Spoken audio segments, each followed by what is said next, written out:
Good morning to all of you. Hydraulic engineering and hydraulic and machines की class में हम लोग आज तक हम लोगों ने क्या क्या पढ़ लिया है। हम लोगों ने ये सारे टॉपिक्स खत्म कर चुके हैं और आज हम लोग क्या पढ़ने वाले हैं। हम लोग आज unit quantities and similarity law पढ़ेंगे। ये स्पेसिफिक स्पीड हम लोगों ने कल पढ़ लिया था। फिर कल हम लोग कैरेक्टरिस्टिक कर्व पढ़ेंगे और कैविटेशन के बारे में जानेंगे। तो ये यूनिट हम लोग की कंप्लीट हो जाएगी। आज हम लोग यूनिट क्वांटिटीज और सिमिलैरिटी लॉ पढ़ेंगे। तो आते हैं यूनिट क्वांटिटीज पे आज की अपनी क्लास पे।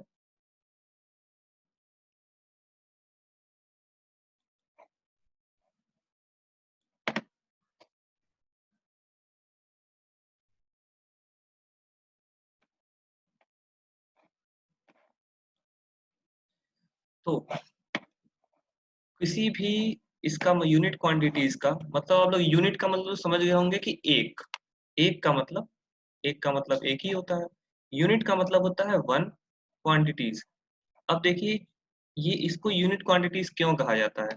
हम लोग करते क्या है कि हम लोग टरबाइन के बिहेवियर को प्रिडिक्ट करने के लिए कि हमारा टरबाइन जो है किस तरह से वर्क करेगा। तो उस कंडीशन में हम लोग क्या करते हैं कि जैसे मान लीजिए कि ऐसा तो जरूरी नहीं कि उसका हेड स्पीड आउटपुट वगैरह जो होगा वो कांस्टेंट वो हमेशा कांस्टेंट रहेगा। हो सकता है कभी कभी कुछ चीजें चेंज होंगी। तो उस कंडीशन में क्या होता है कि बिहेवियर चेक करने के लिए कहाँ पे कि varying condition of head speed output gate opening etcetera जितने भी केसेस बन सकते हैं उस कंडीशन में हम लोग देखते हैं कि हम लोग का टरबाइन किस तरह से बिहेव कर रहा है। तो उसको हम लोग बिहेवियर जानने के लिए क्या करते हैं कि हम लोग क्या करते हैं अपने हेड जो हम लोग का प्रोड्यूस होता है जो हेड हम लोग का जनरेट होता है उसको हम लोग यूनिटी मान लेते हैं। जैसा कि आप लोग को पता होगा कि हम लोग अगर ये बताइए कि आप लोग आजकल आम का सीजन है, ठीक है। अगर हम लोग क्या करें कि हम लोग अगर 1 किलो आम खरीदने जाते हैं, ठीक है।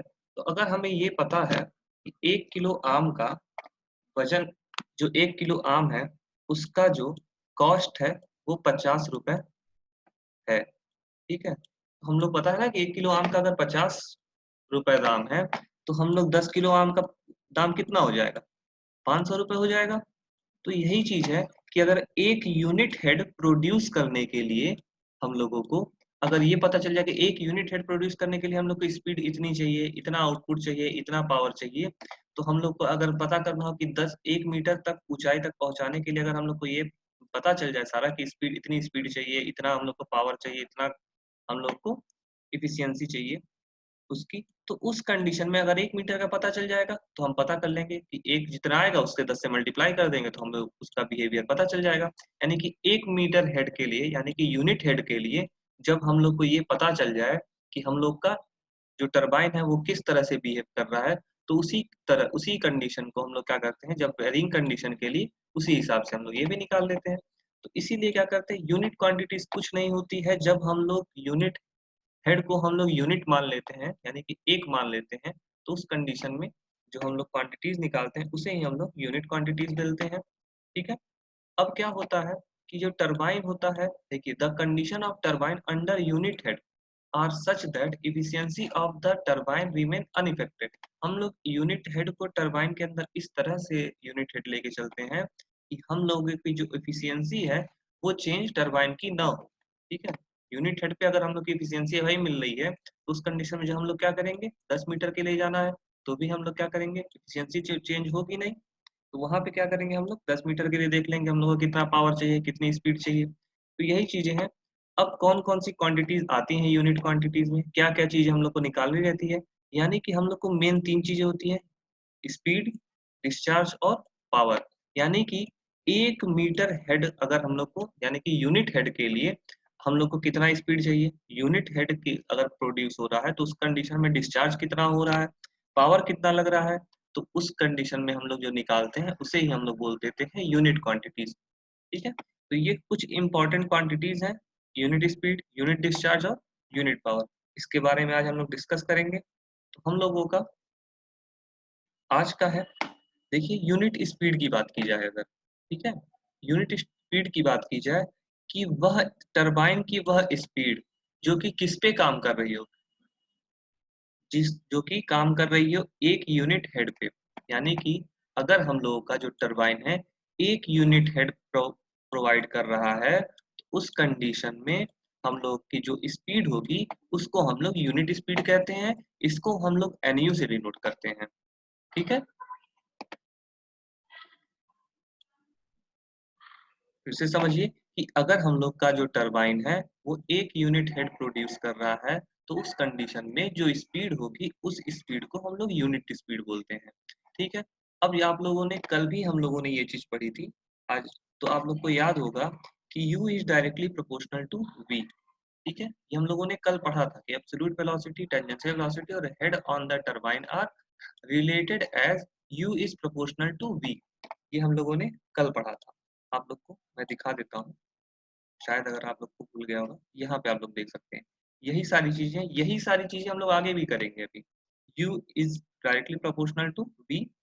ठीक है, ये हम लोगों ने कल भी पढ़ा था, तो वही कल ही की तरह से हम लोग लेके चलेंगे। हम लोग को पता है कि u is directly proportional to v, तो v is proportional to under root h। ये भी हम लोगों ने कल पढ़ा था। यानी कि u is directly proportional to अगर v है और v हम लोग का अंडर रूट h के प्रोपोर्शनल है, तो हम ये कह सकते हैं कि u हमारा अंडर रूट h के भी प्रोपोर्शनल होगा।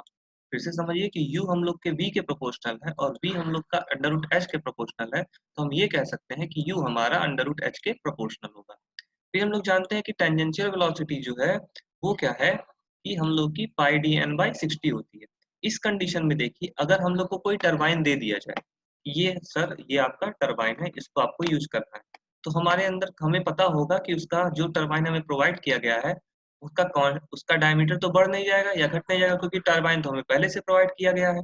यानी कि इस फॉर्मूले में हम लोग का जो डी वाला पोर्शन है, ये जो डायमीटर है, ये क्या होगा, कांस्टेंट होगा। अगर हमारा ये जो है अगर कांस्टेंट होता है, तो उस कंडीशन में हम लोगों का u is directly proportional to, कल हम लोगों ने देखा था कि u is directly proportional to d into N है। तो अगर यहाँ पे d भी कांस्टेंट होगा तो u is directly proportional to n मिल जाएगा हमें। जब हमें ये मिल जाएगा और हमें ये पता है कि u is directly proportional to h है, तो उस कंडीशन में आप देख सकते हैं, तो हम ये लिख सकते हैं कि n is directly proportional to h। ठीक है, इसके बाद क्या करते हैं, अब n को हमको इसमें इक्वल करना है, तो यहाँ पे हम लोग क्या करेंगे, एक कांस्टेंट ऑफ प्रोपोर्शनैलिटी लगा देंगे, इसको हम लोग k1 बोलेंगे। n is equal to k1 under root h। ठीक है, अब हम लोगों ने बात की थी कि यूनिट स्पीड वह स्पीड होती है जो कि एक यूनिट हेड प्रोवाइड करने के लिए जितनी स्पीड जरूरी हो। तो हम लोग को यहाँ पे पता है कि h की वैल्यू कितनी है, इसकी वैल्यू 1 है। तो यहाँ पे h इज इक्वल टू 1 अगर हम लिखते हैं, तो हम लोग की जो नॉर्मल स्पीड है वो किसके बराबर हो जाती है, यूनिट स्पीड के बराबर हो जाती है। तो इस वैल्यू को क्या करें, h is equal to 1, n is equal to nu, इस वैल्यू को हम लोग इस इक्वेशन नंबर 2 में पुट कर देते हैं। तो n is equal to nu is equal to k1 under root 1 मिल जाएगा हमें। तो यानी कि nu is equal to k1 मिल जाएगा। फिर इस k1 की वैल्यू को वापस हम जब इस इक्वेशन नंबर 2 में रखेंगे, तो हम और उसके बाद जब सॉल्व करेंगे तो हमें एक इक्वेशन मिलेगा जो कि होगा nu is equal to n upon under root h। Where nu क्या है, nu क्या है हमारा, nu हमारा है यूनिट स्पीड, n क्या है हमारी स्पीड, और h अंडर रूट h क्या है, हेड। ठीक है, नेक्स्ट आते हैं हम लोग यूनिट डिस्चार्ज की अब बात करते हैं। सेम वही कंडीशन कि जब हम लोगों का जो टरबाइन है वो यूनिट हेड पे काम कर रहा है, तो उस कंडीशन में जितना डिस्चार्ज होगा टरबाइन से उसी को हम लोग बोल देते हैं यूनिट डिस्चार्ज। इसे हम लोग QU से डिनोट करते हैं। हम लोग जानते हैं कि Q इक्वल्स टू क्या होता है, डिस्चार्ज इक्वल्स टू ए होता है एरिया इंटू वेलोसिटी। फिर कल हम लोगों ने पढ़ा था कि एरिया ऑफ फ्लो जो है अगर हम लोग इसको अगर कांस्टेंट मान के चले, देखिए जब हम लोगों का डायमीटर कांस्टेंट होगा तो एरिया भी कांस्टेंट होगा, क्योंकि हम लोग को पता है कि हम लोग ऐसा तो है ना कि हम लोग जब पानी फ्लो कराएंगे तो हम लोग का डायमीटर चेंज हो जाएगा, वो पाइप का डायमीटर तो सेम ही रहेगा। तो हम लोग क्या करते हैं कि हम लोग को पता है कि जो फ्लो एरिया है वो कांस्टेंट है, तो उस कंडीशन में जो उसके बाद और साथ ही साथ हम लोगों ने कल ये भी पढ़ा था कि वेलोसिटी जो होती है वो अंडर रूट एच के प्रोपोर्शनल होती है। हम लोग फिर से देख लेते हैं कल वाली क्लास में। ठीक है, यहाँ पे आप लोग देख सकते हैं वेलोसिटी जो होती है वो अंडर रूट एच के प्रोपोर्शनल होती है। फिर आते हैं, तो हमें पता है कि एरिया हम लोग को कांस्टेंट है और वेलोसिटी अंडर रूट एच के प्रोपोर्शनल है, तो डिस्चार्ज हम लोग का क्या होगा, ये कांस्टेंट अगर हो जाए तो हमें क्या मिलेगा, q is directly proportional to velocity which is directly proportional to under root h. ठीक है, यानी कि हमें q is directly proportional to under root h मिल जाएगा। इसको अंडर ये प्रोपोर्शनल हटाने के लिए क्या करेंगे, हम लोग एक क्वांटिटी यूज करेंगे, कांस्टेंट ऑफ प्रोपोर्शनैलिटी, इसको हम लोग बोल देंगे k2। तो हमें एक इक्वेशन मिल जाएगा, इक्वेशन नंबर 3, जो कि क्या होगा, जो कि होगा कि q equals to k2 under root H, where k2 is constant of proportionality. फिर हम लोग को पता है कि अगर हम लोगों को यूनिट डिस्चार्ज निकालना है तो हम लोग को इस हेड की वैल्यू को अगर हम लोग 1 रख दें, तो उस कंडीशन में जब हेड की वैल्यू हम लोग 1 रख देते हैं, तो उस कंडीशन में हम लोग को जो डिस्चार्ज मिलता है वो डिस्चार्ज क्या होता है, यूनिट डिस्चार्ज के बराबर होता है। यानी कि h इक्वल्स टू 1 अगर लिखते हैं तो उस समय क्या होगा, q इक्वल्स टू qu मिलेगा। इन दोनों वैल्यूज को हम लोग इस इक्वेशन में पुट कर देंगे तो हमें k2 की वैल्यू मिल जाएगी, जो कि qu is equals to k2 मिल जाएगा। फिर इस k2 की वैल्यू जो है, ठीक है, उसको हम लोग उसकी k2 इक्वल्स टू qu है, k2 इक्वल्स टू qu लिख देंगे तो हमें एक इक्वेशन मिलेगा, q equals to qu under root h मिल जाएगा। इसको सॉल्व करेंगे तो qu इक्वल्स टू क्या मिल जाएगा, q upon under root h, equation number 30। यही इक्वेशन है हम लोग का यूनिट डिस्चार्ज का। नेक्स्ट आते हैं यूनिट पावर की कंडीशन में। फिर से वही बात कि जब हम लोग का टरबाइन एक हेड यूनिट हेड के पे वर्क कर रहा है, तो उस कंडीशन में जो पावर डेवलप हो रहा है टरबाइन में, उसे हम लोग यूनिट पावर बोल देते हैं। फिर हम लोगों ने कल पढ़ा था कि जो इफिशियंसी होती है, ओवरऑल इफिशियंसी, वो shaft power upon water power होती है। शाफ्ट पावर किसके बराबर होता है, जितना पावर हम लोग डेवलप कराते हैं, यानी कि पावर डेवलप्ड, इसको हम लोग पी से डिनोट कर दिया। वाटर पावर को रो जी क्यू इंटू एच हमने डिनोट कर दिया ऑन 1000, ये भी हम लोग ने कल पढ़ा था। और इसके पहले भी हम लोग ये एफिशिएंसी जब हम लोगों ने पढ़ी थी, तो उस कंडीशन में भी हम लोगों ने इसके बारे में डिटेल में पढ़ा था। तो ये हम लोग को एक इक्वेशन मिल गया कि eta overall is equal to p upon rho g q h upon 1000। अब यहाँ से क्या करेंगे, हम लोग पावर की वैल्यू निकालेंगे तो P इक्वल टू क्या होगा, ये इधर मल्टीप्लाई हो जाएगा, तो eta overall multiplied by rho g q h upon 1000। हम लोग को पता है कि रो क्या होता है, वो कांस्टेंट होता है, डेंसिटी वाटर की कांस्टेंट होगी लिक्विड की। जी क्या होगी, ग्रेविटेशनल एक्सेलरेशन, वो भी कांस्टेंट होगा। डिफरेंट क्या होगा हम लोगों का, इफिशियंसी। हम लोगों ने स्टार्टिंग में भी कह दी कि इफिशियंसी जो होगी वो क्या होगी हम लोगों की, यहाँ पे हम लोगों ने बात की थी कि इफिशियंसी हम लोग की अनअफेक्टेड है, यानी कि हम लोग की वो भी कांस्टेंट ही है। ठीक है, एफिशिएंसी पे कोई प्रभाव नहीं पड़ रहा है, तो यानी कि हम कह सकते हैं कि P is directly proportional to Q into H. ठीक है, फिर हम लोग ये जानते हैं कि Q क्या होता है, Q डायरेक्टली प्रोपोर्शनल होता है किसके, Q होता है जो वो डायरेक्टली प्रोपोर्शनल होता है अंडर रूट एच के। अभी हम लोगों ने थोड़ी देर पहले बात की, Q is directly proportional to under root H. तो यहाँ पे हम लोग Q की वैल्यू को क्या करेंगे, एक सेकंड क्लियर कर देता हूँ। यहाँ पे Q की वैल्यू को हम लोग अंडर रूट एच पुट कर देंगे, तो P is directly proportional to under root H multiplied by H. जब इसके ऊपर वन हाफ पावर है, इसके ऊपर वन पावर है, और जब नीचे की का जो हम लोग की वैल्यू होती है वो कांस्टेंट होती है, सिमिलर डिजिट होता है, तो ऊपर के जो घात रहती है, यानी कि ऊपर का जो पावर, उसको हम लोग मल्टीप्लिकेशन के केस में ऐड कर देते हैं।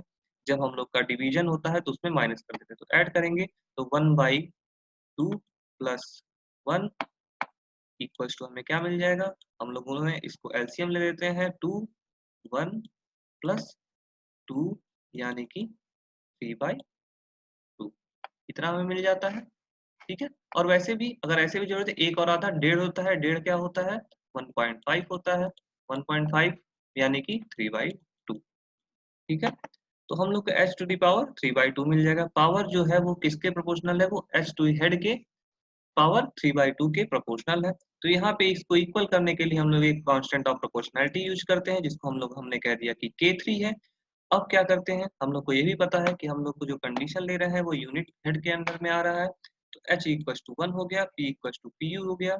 जो अगर हम लोग का H इक्वल्स टू 1 है, तो जो पावर डेवलप हो रहा है वो क्या हो जाएगा, किसके बराबर हो जाएगा, वो हम लोगों के पावर यूनिट पावर के बराबर हो जाएगा। जब इस वैल्यू को हम लोग इस इक्वेशन में पुट करेंगे तो हमें K3 की वैल्यू मिल जाएगी। तो इसकी फिर वापस जब हम लोग यहाँ पे K3 की वैल्यू को यहाँ पे PU पुट कर देंगे तो P is equal to PU H to the power 3/2 को सॉल्व करने के बाद जब हम लोग सब्सटीट्यूट करने के बाद जब सॉल्व करेंगे तो हम लोग को इक्वेशन मिलेगा कि PU is equal to P by H to the power 3/2, यानी कि जो हम लोग का यूनिट पावर है वो किसके बराबर है, ratio of power, ratio of saved power या फिर power developed to the H to the power 3/2। ये इक्वेशन नंबर 31 हमें मिल गया। यही तीन था यूनिट क्वांटिटीज। अब हम लोग जानते हैं कि यूनिट क्वांटिटीज का यूज कहाँ पे करते हैं, जो हम लोगों ने बात किया ऑलरेडी कि हम लोग डिफरेंट डिफरेंट हेड पे यानी कि डिफरेंट कंडीशन पे हम लोग जब बिहेवियर निकालते हैं, ठीक है, वेरी कुछ भी चीज वेरी कर सकती है, स्पीड वेरी करे, डिस्चार्ज वेरी करे या कुछ भी वेरी करे, तो उस कंडीशन में जब हम लोग को टरबाइन का बिहेवियर निकालना होता है तो उस कंडीशन में हम लोग क्या करते हैं, यूनिट क्वांटिटीज का यूज करते हैं। अगर हम लोग मान के चले कि H1 और H2 हेड है, जब टरबाइन काम कर रहा है उस कंडीशन में N1 और N2 करस्पॉन्डिंग स्पीड है, यानी कि N1 क्या है, जब हम लोग का हेड H1 है तो स्पीड है, N2 क्या है, जब हमारा H2 स्पीड है, H2 हेड है तो उस समय N2 हमारी स्पीड है। वही चीज H1 हेड पे Q1 डिस्चार्ज, H2 हेड पे Q2 डिस्चार्ज, H1 हेड पे P1 पावर, H2 हेड पे P2 पावर है, तो उस कंडीशन में हम लोग को क्या इक्वेशन मिलेगा, फिर वही जो इक्वेशन नंबर 29, 30 और 31 से हम लोगों ने निकाला है, इक्वेशन नंबर 29, इक्वेशन नंबर 30 और इक्वेशन नंबर 31 से यहाँ पे हम लोग ने निकाला कि NU इक्वल टू क्या हो जाएगा, ये N1 by under root H1 is equal to N2 by under root H2, Q equal to Q1 upon under root H1, Q2 upon under root H1 H2, NU equal to N1 upon H1 to the power 3/2, N2 upon H2 to the power 3/2, ये equation number 3 मिल जाएगा। यही होता है use, यानी कि ये मान के चलिए यूनिट पे हमें अगर इतना, तो हम लोग को अब हम लोग क्या करते हैं, अब हम लोग आगे पढ़ेंगे सिमिलैरिटी लॉ क्या होता है। सिमिलैरिटी लॉ जानने के लिए हम लोगों को पिछले ये सारे डेरिवेशन हम लोग ऑलरेडी कर चुके हैं, ठीक है, पीछे के क्लासेस में ये सारे डेरिवेशन जो हम लोगों ने किया है उसी को, जैसे ये इक्वेशन आप लोग को दिख रहा होगा NM D upon under root H, तो यहाँ पे आप लोग को याद होगा कि हम लोगों ने क्या कहा था कि N अंडर रूट एच, ठीक है, ठीक है, ये एक चीज हम लोगों ने देखा है कि ये हम लोग क्या करते हैं कि N under root H equal to D, हम लोगों ने ये इक्वेशन प्रूफ किया है पहले के क्लासेस में, जो हम लोगों ने कल की क्लासेस से पहले क्लासेस किए थे। ये देखिए ये फॉर्मूला, ये आप लोग को यहाँ पे दिख रहा है कि D is proportional to under root H by N, तो यहाँ पे क्या हो जाएगा, यहाँ पे हमें ये इक्वेशन मिल जाएगा, ठीक है। अगर इसको हम लोग सॉल्व करें तो हम लोग ये इस इक्वेशन को क्या लिख सकते हैं, हम लोग ये लिख सकते हैं कि N D upon under root H is directly proportional to 1, ठीक है, ये चीज हो सकती है। तो यहीं पे कह दिया सिमिलैरिटी लॉ में हम लोगों ने बात की कि अगर हम लोग एक टरबाइन बनाते हैं, एक मॉडल बना रहे हैं, एक स्केल मॉडल है, यानी कि जो हमें मॉडल बनाना है एक वही मॉडल है, उसी के साथ साथ एक हम लोगों ने वो बना दिया है, प्रोटोटाइप बना दिया है। जब स्केल मॉडल यूज किया जाता है किसके लिए, डिजाइनिंग करने के लिए, जब कोई भी टरबाइन बनानी होती है उसके पहले उसकी स्टडी करने के लिए हम लोग एक उसका मॉडल बना देते हैं, ठीक है। जियोमेट्रिकली सिमिलर होता है, यानी कि अगर हम लोग को ओरिजिनल हम लोग को 10 मीटर का, सॉरी 10 मीटर बहुत ज्यादा हो जाएगा, अगर 3 मीटर डाया का हम लोग को टरबाइन बनाना है तो उसके पहले एक हम लोग 3 सेंटीमीटर का डाया का हम लोग एक टरबाइन बना के उस पे हम लोग सारी सेम कंडीशन हम लोग बना लेते हैं उससे सारी की, तो उसके बाद क्या करते हैं, इसकी हम लोग कंपेयर करा देते हैं इससे, तो जो हम लोग को जो भी हम लोग को वैल्यूज मिलती हैं अगर वो सही होती है तो हम लोग समझ जाते हैं कि हाँ हमारा ये सही है। यही चीजें सिमिलैरिटी लॉ है जो हम लोगों ने model test as a model testing of centrifugal pump पढ़ा था, वही चीज है, यहाँ पे हम लोग उसको सिमिलैरिटी लॉ बोल रहे हैं। तो स्केल मॉडल बनाया जाता है किसके लिए, टरबाइन से की स्टडी करने के लिए, तो जियोमेट्रिकली सिमिलर हम लोग बनाते हैं, बेसिक रिक्वायरमेंट होती है। जब हम लोग की जियोमेट्रिकली सिमिलर होगा तो यानी तो हम लोग को काइनेमेटिक सिमिलैरिटी भी मिलेगी, यानी कि अगर हम लोग की ये देखिए लिखा हुआ है kinematic similarity assured by having geometrically similar velocity vector diagram. जब हम लोग की जियोमेट्रिकल सिमिलर अगर हम लोग टरबाइन का मॉडल बनाते हैं तो उस कंडीशन में हमें काइनेमेटिक सिमिलरिटी भी मिल जाती है। इस पे क्या करते हैं, यूजुअली जो विस्कस इफेक्ट होता है, ठीक है, क्योंकि विस्कस इफेक्ट ये यही एक चीज चेंज होगी, क्योंकि जब क्वांटिटी यानी कि जब हम लोग टरबाइन चलाएंगे तो जब बड़ा टरबाइन होगा तो उस कंडीशन में जब बड़ा टरबाइन हो तो विस्कोसिटी बढ़ जाएगी, ठीक है। जब छोटा प्रोटोटाइप बनाएंगे उसको हमें विस्कोसिटी कम होगी। तो उस सम कंडीशन में क्या करते हैं हम लोग, विस्कोसिटी वाला जो इफेक्ट होता है उसको हम लोग नेग्लेक्ट कर देते हैं। इसके बाद क्या करते हैं, जो मॉडल हमने बनाया है और जो प्रोटोटाइप बनाया है उसके बीच में कैरेक्टरिस्टिक रिलेशनशिप बनाते हैं। उनमें कौन-कौन से रिलेशनशिप होते हैं, वो यही 3 रिलेशनशिप होते हैं, जो कि मैंने आप लोग को दिखाया कि पहले हम लोग ऑलरेडी पढ़ चुके हैं। जैसे कि ये पहला वाला मैंने आप लोग को यहाँ पे दिखाया, ठीक है? एक और क्या, हाँ, यहाँ पे हम लोगों ने देखा पहला वाला N D is N D upon under root H. यहाँ पे वहाँ पे इक्वेशन क्या है, M N M D M upon under root H M, यानी कि ये एन एम क्या शो कर रहा है, एम जो है मॉडल की स्पीड है, डी क्या है मॉडल का डायमीटर है, एच क्या है मॉडल का हेड है। ये किसके बराबर है, हमने किया है एन पी यानी कि स्पीड ऑफ प्रोटोटाइप, डीएम यानी कि डायमीटर ऑफ, डीपी यानी कि diameter of prototype, under root H P यानी कि हेड ऑफ प्रोटोटाइप, ठीक है। नेक्स्ट आते हैं हम लोग का, नेक्स्ट इक्वेशन क्या है, नेक्स्ट इक्वेशन हम लोगों का ये बना है Q equal to Q one upon under root H one, ठीक है। देखिए Q U equal to, sorry ये नहीं ये वाला है, Q M upon N N M D M, ठीक है। ये भी हम लोगों ने ऑलरेडी पिछले क्लासेस में देखा है, वही रिलेशनशिप है। इसके आज हम लोग डिस्चार्ज और डायमीटर का रिलेशनशिप था, देखते हैं एक,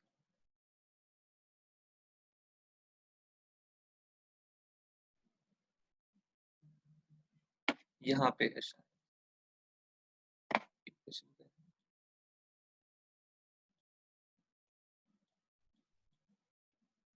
Q M upon N D M Q, ठीक है, हाँ। ये इक्वेशन आप लोग यहाँ पे देख सकते हो,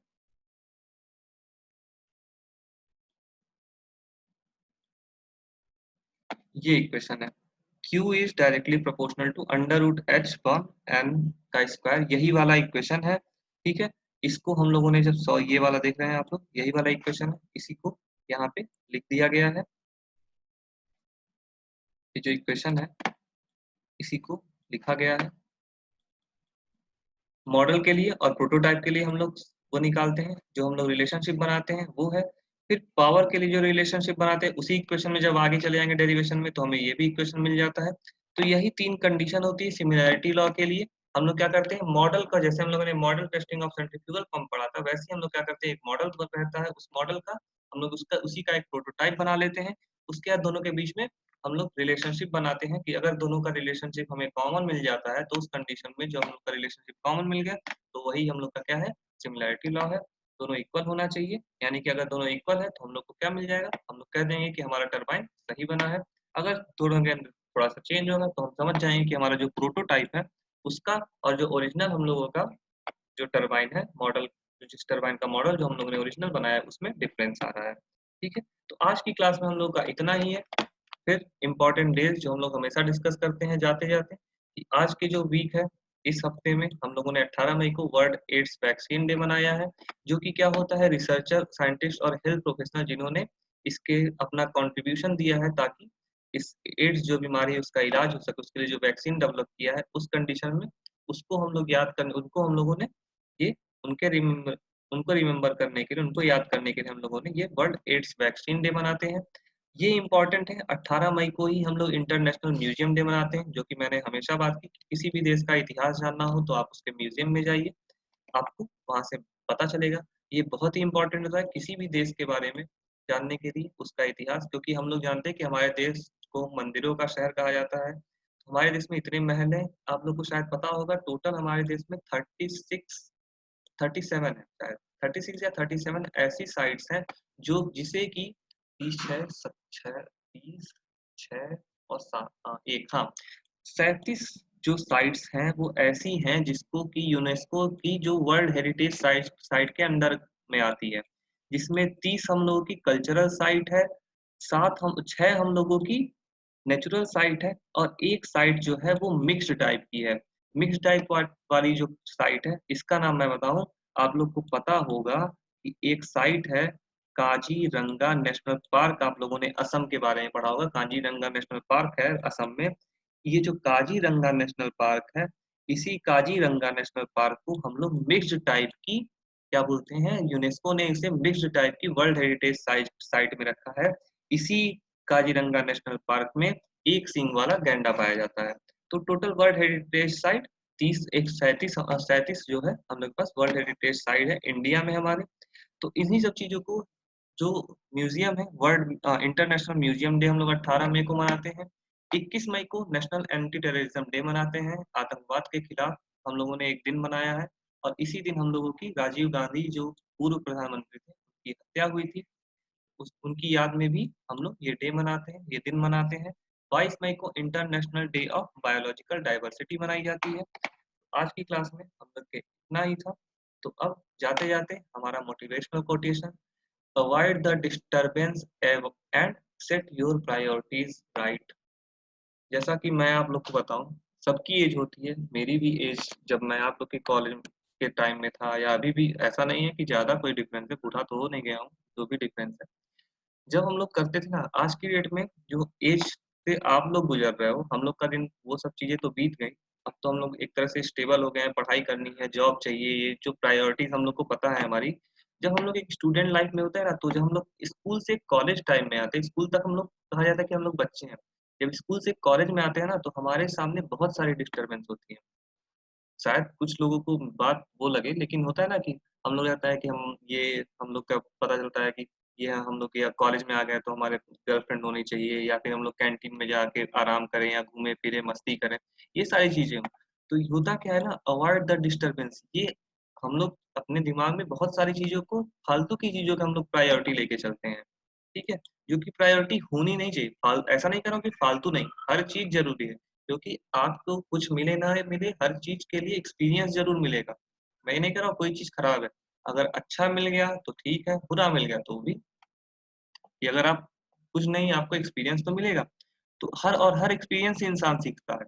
तो इंसान को एक्सप्लोर करना चाहिए, मैं ये नहीं कहता हूँ, लेकिन इन सबके बीच में सबसे ज्यादा जरूरी आपकी जो है वो आपकी है पढ़ाई। सब कुछ करो, मैं हमेशा कहता हूँ, बदमाशी करते हो बदमाशी करो, पढ़ाई करते हो तो पढ़ाई करो, सब कुछ करो, लेकिन तुम्हारी पढ़ाई डिस्टर्ब नहीं होनी चाहिए उस कंडीशन में। जब पढ़ रहे हो तो सिर्फ हम पढ़ाई ही करेंगे, ठीक है। तो इसी का मतलब है कि जब आप लोग अपना काम कर रहे हैं, पहले तो अपनी, और इस चीज को कैसे हो कि हमको सब काम भी करना है और हमें पढ़ाई भी करनी है, तो उसको करने का सबसे अच्छा तरीका है कि पहले हमें प्रायोरिटी सेट करनी पड़ती है कि हमारा प्रायोरिटी क्या है। हमारी प्रायोरिटी ये है कि हम जाके घूम लें, कि हमारी प्रायोरिटी हमारी पढ़ाई है, ठीक है। हमें ये चूज करना रहता है, हमें ये देखना रहता है कि हमें व्हाट्सएप पे ज्यादा टाइम स्पेंड करना चाहिए, या फिर हमारी प्रायोरिटी ये सेट करनी चाहिए कि हम जो है अपनी पढ़ाई करें, या हमारे लिए जो चीज़ ज़रूरी है वो करें। क्योंकि आज स्टूडेंट के लिए क्या है, आपके लिए आपकी सबसे पहले पढ़ाई है, उसके बाद बाकी बाकी सारी चीज़ें। मैं ये नहीं कर रहा हूँ कि मना कर रहा हूँ कि करो ही मत, सिर्फ दिन भर 24 घंटे पढ़ते रहो। जो टॉपर हैं उनके पास भी 24 घंटे हैं, जो फेलियर हैं उनके पास भी 24 घंटे हैं। आप उस 24 घंटे का यूज़ कैसे करते हैं वो डिपेंड करता है। और ऐसा नहीं है कि टॉपर है तो वो 24 घंटे सिर्फ पढ़ते ही रहते होंगे। उन्होंने क्या किया है, अपनी प्रायोरिटीज़ सेट कर रखी है, उन्होंने अपनी पढ़ाई को सबसे पहले प्रायोरिटी दी है। तो जब भी आप पढ़ाई कीजिए, ठीक है, तो अपनी प्रायोरिटी सेट करिए कि हमें सबसे पहले क्या चीज़ ले आना है। लाइफ में बहुत सारी चीज़ें होती हैं। आप ये सोचते हो कि मेरे माँ मदर या फादर हैं तो उनको प्रायोरिटीज़ देनी चाहिए। हाँ, बिल्कुल देनी चाहिए, आपके माता-पिता, उन्होंने आपको जन्म दिया है। अगर वो ना होते तो क्या होता? लेकिन आपको ये भी चीज़ सोच के रखनी चाहिए कि अगर हम लोग को पढ़ाई करेंगे, तो हम उन्हें एक और अच्छी, उनसे आज जो लाइफ वो जी रहे हैं, उससे बेटर लाइफ हम उन्हें दे पाएँगे। तो पहले आपको ये सोचना होगा कि सबसे पहले ज़रूरी क्या है हमारे लिए। सबसे प्रायोरिटी में सब जो हम लोग को क्या करना होता है, तो डिस्टर्बेंस को अवॉइड कीजिए। उसके साथ ही साथ अपना प्रायोरिटी सेट करिए कि और वो भी सही तरह से सेट कीजिए। आप लोग को मैं एक स्टोरी भी बताऊँगा इस कंडीशन में, आप लोग को शायद देखा होगा।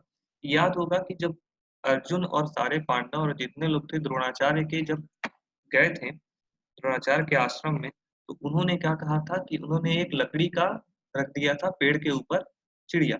उसके बाद कहा था कि तुम लोगों को इसकी आँख पे निशाना लगाना है। तो उसके बाद सभी को बुलाया गया। युधिष्ठिर को बुलाया गया तो उन्होंने जब निशाना लगाया तो उन्होंने कहा कि तुम्हें क्या दिखता है?